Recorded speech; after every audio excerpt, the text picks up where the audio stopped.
नमस्कार मित्रांनो.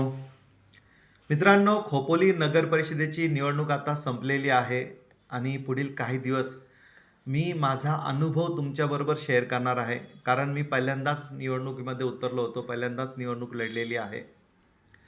मला आता खूप मोठा एक गंभीर प्रश्न उद्भवलेला आहे.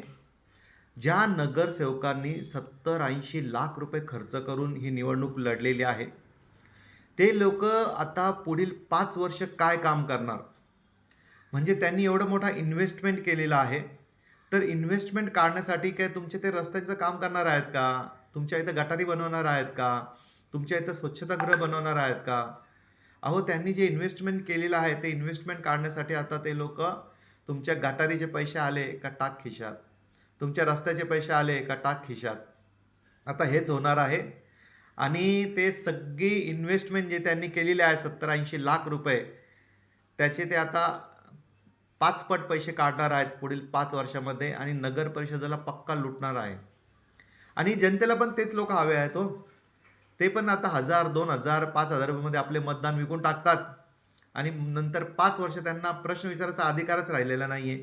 त्यामुळे त्या नगरसेवकाला जाऊन ते प्रश्न विचारू शकत नाही. कारण त्या नगरसेवकाकडून त्यांनी पैसे घेतले होते मतदान करायला. तर तो नगरसेवक बोलेल, "चुप्प बस. तू पैसे घेतले ना मतदान करायला, आता तुला मला प्रश्न विचारायचा अधिकार राहिलेला नाही." आणि हेच आता होणार आहे आणि पुढील 5 वर्ष आम्ही मज्जा पाहणार आहोत.